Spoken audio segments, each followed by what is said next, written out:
సోదరుడా సహోదరి, ఈ లోకంలో మనం ఎన్ని సంవత్సరాలు జీవించినా ఫైనల్గా నీ పేరు జీవగ్రంథములో రాయకుండానే ఈ లోకములో మనం గతిస్తే అది మనకు చాలా నష్టం. కావున నీ పేరు జీవగ్రంథములో రాయబడేటట్లుగా నువ్వు దేవుణ్ణి వేడుకోవాలి. పౌలు గారు అదే అంటున్నాడు, నా సహకారుల పేర్లు జీవగ్రంథములో ఉన్నాయి, వారి కొరకు నేను వేడుకుంటా ఉన్నాను, వారికి సహాయము చేయమని నిన్ను వేడుకొనుచున్నాను. సహోదరుడా సహోదరి, నీ పేరు జీవగ్రంథములో రాయాలి అని వేడుకో దేవుణ్ణి. మన కుటుంబీకులందరి పేర్లు జీవగ్రంథములో రాయబడాలి. అది పరలోక పట్టణం అండి. ఆ పరలోక పట్టణంలో ఇక ఏ తెగులు ఉండదు, ఏ కరువు ఉండదు, ఏ విపత్తు ఉండదు. పరలోక పట్టణములో నా పేరు ఉండాలయ్యా, ఆ జీవగ్రంథములో నా పేరు ఉండాలి. దీని కొరకు మనం వేడుకుందామా, బ్రతిమలాడుకుందామా? ఇన్ని విషయాలు యోధా తన మనస్సులో పెట్టుకున్నాడండి. ఎన్ని విషయాలు? ఒకటి మనం చూస్తే మానోహ కుటుంబంలో ఆ భార్యాభర్తలు వేడుకున్నప్పుడు దేవుని దూతలు ఆ ఇంటికి వచ్చి ఆ కుటుంబాన్ని దీవించారు. రెండవ విషయం చూస్తే యజ్రా తన ప్రయాణములో తనకు తన పిల్లలకు తన ఆస్తికి శుభ ప్రయాణం కలగాలి అని మరి దేవుణ్ణి వేడుకున్నప్పుడు యెహోవా హస్తము వారికి తోడుగా ఉన్నది. అలాగే మూడో విషయంలో గనక మనం చూస్తే మరి అపోస్తలుడైన పౌలు గారు మీ విశ్వాసములో ఉన్న లోపాలు తొలగించబడాలని నేను దేవుణ్ణి రాత్రింబగళ్ళు వేడుకుంటున్నాను. అనగా మన ప్రార్థన జీవితంలో, మన విశ్వాస జీవితంలో ఉన్న లోపాలు తొలగించబడాలని నేను దేవుణ్ణి వేడుకుంటున్నాను అని చెప్పాడు. నాలుగో విషయంగా మనం చూస్తే మన పేర్లు జీవగ్రంథములో రాయబడి ఉండాలని వేడుకుంటున్నాను. అలాగు వారి పేర్లు జీవగ్రంథంలో ఉన్నాయి అని రాశాడు. వేడుకొనుట ద్వారా ఎన్ని మేలులు జరుగుతున్నాయో ప్రియులరా గమనించండి, గుర్తుపట్టండి. ఒకటి, వేడుకొనుట ద్వారా దేవదూతలు వచ్చారు. రెండు, వేడుకొనుట ద్వారా దేవుని హస్తం మనకు తోడుగా వచ్చింది. మూడు, వేడుకొనుట ద్వారా మన విశ్వాస జీవితంలో లోపాలు సవరించబడుతున్నాయి. నాలుగు, వేడుకొనుట ద్వారా నీ పేర్లు జీవగ్రంథములో ఉన్నాయి. ఇవన్నీ మనలో జరగాలి అని మరి యోధా తన పత్రికలో 3వ వచనంలో రాశాడు, మీరు పోరాడవలెనని మిమ్మును వేడుకొనుచు మీకు రాయవలసి వచ్చెను.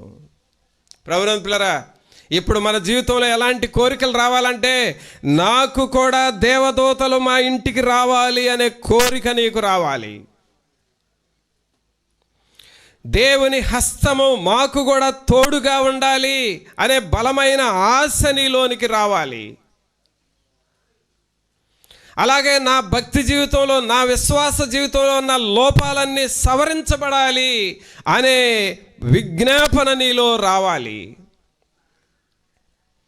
అలాగే మన పేర్లు కూడా జీవగ్రంథంలో రాయబడాలి అనే దేవుని యొక్క తీవ్రత, ఆ కోరిక నీకు రావాలి. ఇవన్నీ నీలో కలగాలి అని వీటన్నిటినీ దృష్టిలో పెట్టుకొని యోధా తన పత్రికలో బైబిల్ చివరి భాగంలో రాస్తా ఉన్నాడు, మీరు కూడా ఈ పరిశుద్ధులకు అప్పగించబడిన బోధ నిమిత్తమై మీరు పోరాడండి అని నేను మిమ్మల్ని వేడుకుంటున్నాను, మిమ్మల్ని బ్రతిమలాడుకుంటున్నాను. సోదరుడా సహోదరి, దేవుని ఆత్మయే ఈ సమయమందు నిన్ను నన్ను బ్రతిమలాడుతూ ఉన్నది. దేవుని దూతలు నిన్ను నన్ను బ్రతిమలాడుతూ ఉన్నారు. మన కుటుంబానికి వచ్చి, మన గదిలోనికి వచ్చి, మన మధ్య జీవిస్తూ ఈ వాక్యాన్ని వినుచున్నప్పుడు నీ గుండెను తాగుతూ మాట్లాడుతూ ఉన్నాడు. నీవు దేవుణ్ణి వేడుకున్నప్పుడు ఇవన్నీ మన జీవితాల్లో జరుగుతాయి. ఇవన్నీ మన జీవితాల్లో జరుగుతాయి. ఇవేదో వదిలివేసే విషయాలు కాదు, లేక చిన్నగా తలంచి వదిలేసే విషయాలు కాదండి. ఇవి దేవుణ్ణి వేడుకున్నప్పుడు జరిగే అద్భుతాలు. ఇవి అద్భుతాలు. మరి అలాగూ మనం దేవుణ్ణి వేడుకుందామా? మానోహ కుటుంబాన్ని దర్శించినట్లుగా దేవదూతలు మా ఇంటికి రావాలయ్యా. యజ్రాకు తోడుగున్నట్లుగా మీ హస్తం మాకు తోడుగా ఉండాలయ్యా. అలాగే మా జీవితంలో, మా భక్తి జీవితంలో ఉన్న లోపాలు తీర్చబడాలయ్యా.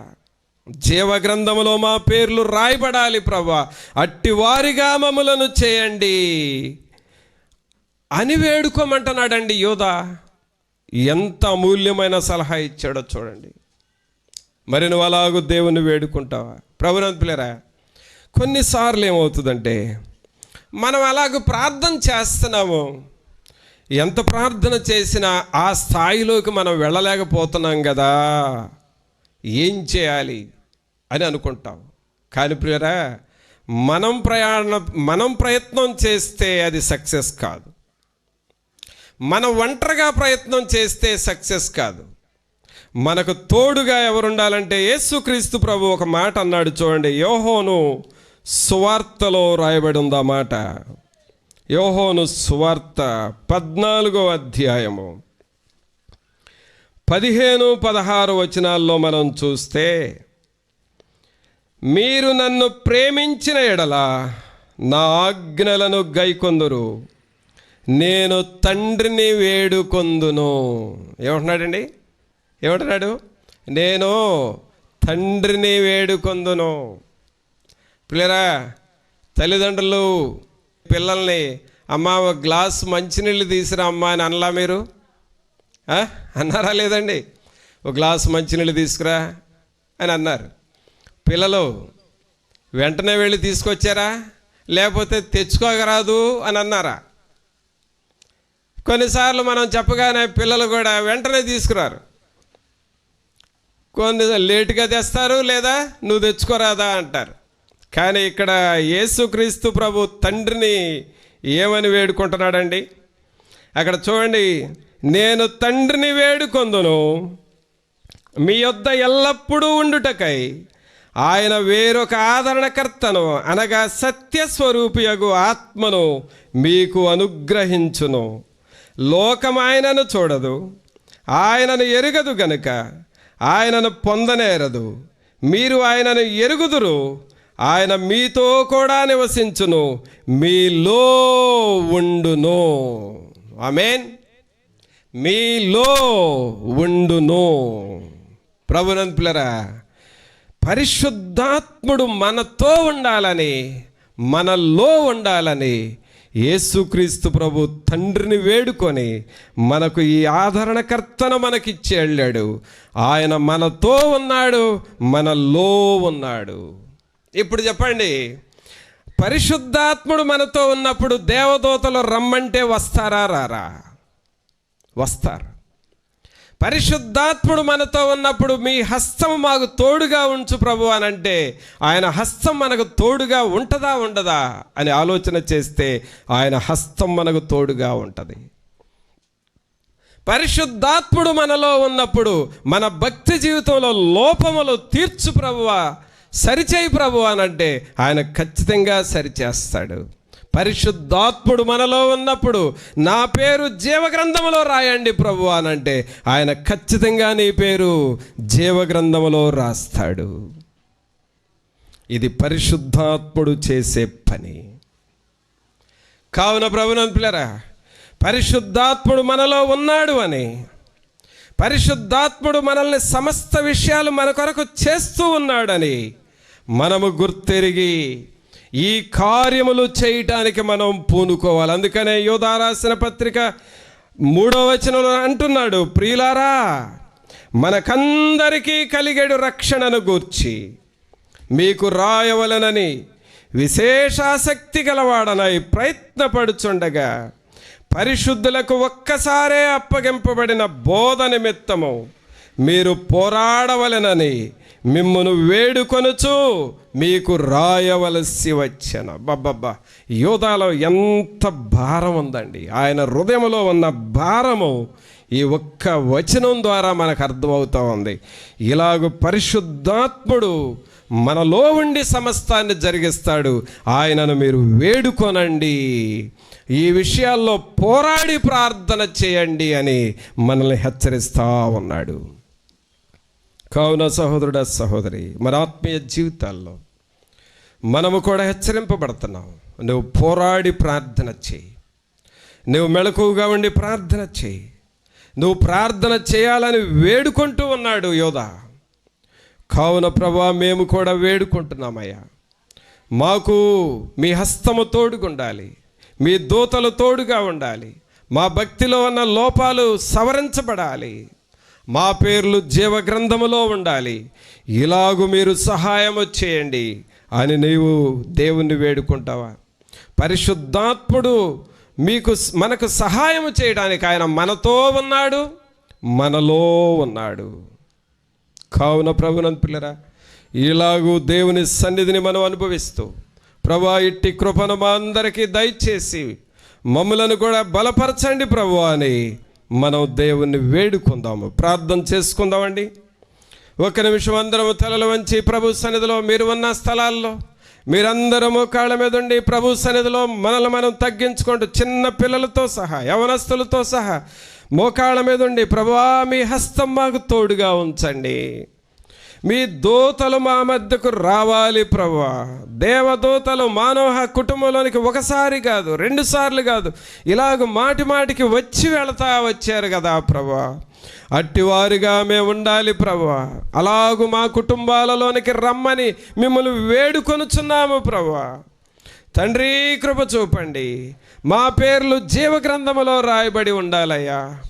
అయ్యా నాయన, మా భక్తి జీవితంలో ఉన్న ప్రతి లోపము సవరించబడాలి ప్రభువా. నాయన, మీ అగ్ని లాంటి ఆత్మను మాకు దయచేయండి, పరిశుద్ధాత్మ శక్తిని మాలో ఉంచండి, పరిశుద్ధాత్మ నింపుదల మాలో ఉంచండి. పరిశుద్ధాత్ముడు మాతో ఉండాలి, మాలో ఉండును అని మీరు చెప్పారు కదా ప్రభువా. పరిశుద్ధాత్ముడు మాలో ఉన్నప్పుడు ఇవన్నీ జరుగుతాయి కదా నాయనా. అయ్యా, అలాగూ మీ వద్ద వేడుకుంటున్నామయ్యా, మొరపెట్టుకుంటున్నాం ప్రభువా అని మనల్ని మనం తగ్గించుకొని ప్రార్థన చేద్దాం. ప్రియులరా, మన ఆత్మీయ జీవితంలో మనకు శుభ ప్రయాణము జరగాలి అని, పరలోకానికి వెళ్ళే వరకు శుభ ప్రయాణముతో మనము కొనసాగాలి అనంటే పరిశుద్ధాత్ముడు మనకు తోడుగా ఉండాలి. అట్టి కృపను మాకు దయచేయండి నాయనా అని దేవుని మనం వేడుకుందాం. పరిశుద్ధమైన మా ప్రభువా, మీకు స్తోత్రాలు వందనాలు చెల్లిస్తూ ఉన్నాము. మహోన్నతుడా, మహాగణుడా, మా ప్రభు అయిన యేసు, మిమ్మల్ని స్తుతిస్తున్నాము రాజా. మీరు మా దేవుడవు, మా రక్షకుడవు, మీకు వందనాలు. యోధా తన పత్రికలో మీకు అప్పగించబడిన బోధ నిమిత్తమై మీరు పోరాడవలెనని మిమ్ములను వేడుకొనుచున్నాను అని రాసినాడే. నిజముగా మిమ్మల్ని వేడుకున్నప్పుడు ఎంతమందికి ఎన్ని రీతులుగా మీరు సహాయము చేశారయ్యా. మేమైతే ఏదో కొంచెం సేపు లైట్గా 4 మాటలతో ప్రార్థన చేసి ఆమేనంటున్నాము. మీ దగ్గర మేము పోరాడినంతగా ప్రార్థన చేయలేకపోతున్నాం, అందుకే ఘనమైన కార్యాలు మేము చూడలేకపోతున్నామయ్యా.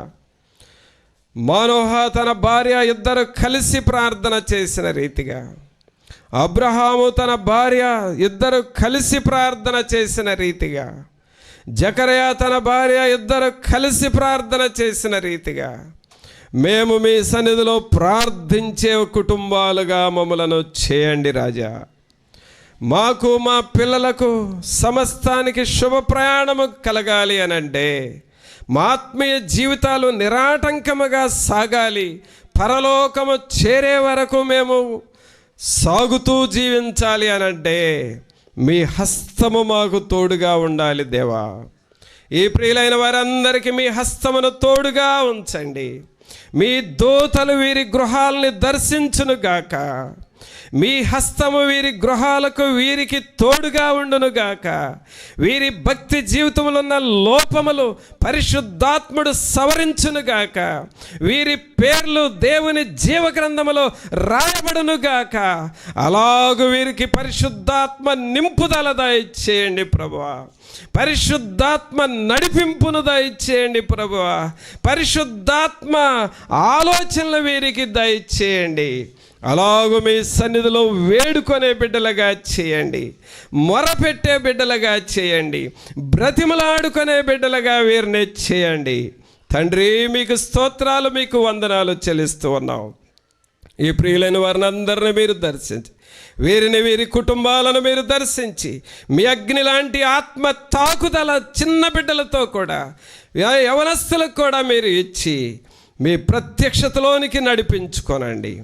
వీరిని అలాగూ మార్చుకోమని మీ యొద్ద నేను వేడుకుంటున్నాను ప్రభువా. రక్షకుడా, సహాయం చేయండి. మీ సన్నిధి, మీ ఆత్మ సహాయం, మీ కాపుదల ప్రతి ఒక్కరితో ఉంచి విన్న వాక్యం వీరి హృదయంలో నిలిచి ఫలించులాగన చేయండి. వీరి ఆత్మలు వర్ధిల్లులాగన చేయండి. వీరి మనస్సులు వికసించులాగన చేయండి. వీరి హృదయాల్లో ప్రార్థించాలి అనే మంట పుట్టునట్లుగా సహాయము చేయండి. మీతో సమయాన్ని గడపాలి, మీతో స్నేహము చేయాలి, మీతో సహవాసము చేయాలి, మీతో మాట్లాడాలి అనే ఆశ వీరిలో రగులులాగున చేయండి. మీ సన్నిధి, మీ సమాధానం ప్రతి ఒక్కరితో ఉంచి మీ కృపలో బలపరిచి నడిపించమని నజరేయుడైన యేసు నామమున అడిగి వేడుకొనుచున్నాము తండ్రి. ఆమేన్. మన తండ్రి అయిన దేవుని ప్రేమ, కుమారుని కృప, పరిశుద్ధాత్మని యొక్క సన్నిధి ఇప్పుడు ఎల్లప్పుడూ మనకు, మన కుటుంబాలకు, సమస్త విషయాల్లో మనకు తోడుగా ఉండి ఆయనను వేడుకొనుటకు, ఆయన కాపుదలలో మనము ముందుకు సాగుటకును ప్రభు తన కృప మనందరి ఎడల చూపునుగాక. ఆమేన్. హల్లెలూయా. స్తుతి మహిమా ఎల్లప్పుడూ దేవుని స్తుతించెదము. హల్లెలూయా. స్తుతి మహిమా ఎల్లప్పుడూ దేవుని స్తుతించెదము. హల్లెలూయా, హల్లెలూయా, హల్లెలూయా, హల్లెలూయా, హల్లెలూయా, హల్లెలూయా, హల్లెలూయా. స్తుతి మహిమా ఎల్లప్పుడూ దేవుని స్తుతించెదము.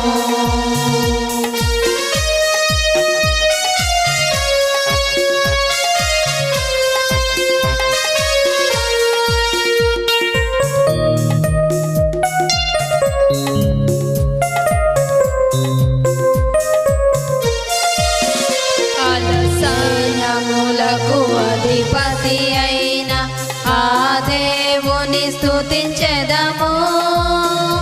అలా సైన్యములకు అధిపతి అయిన ఆ దేవుని స్తుతించెదము.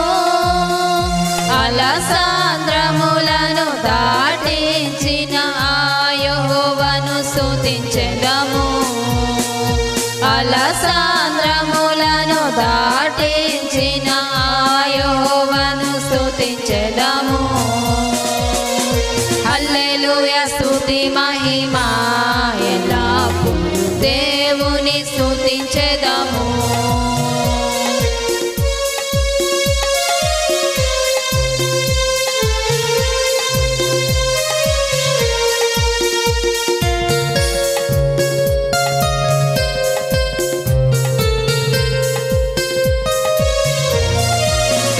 ఆకాశము నుండి మన్నాను పంపిన దేవుని స్తుతించెదము. ఆకాశము నుండి మన్నాను పంపిన దేవుని స్తుతించెదము. బండ నుండి మధుర జలములు స్తుతించెదము బండ నుండి మధుర జలములు పంపిన యెహోవాను స్తుతించెదము హల్లెలూయా స్తుతి మహిమ ఎల్లప్పుడూ దేవుని స్తుతించెదము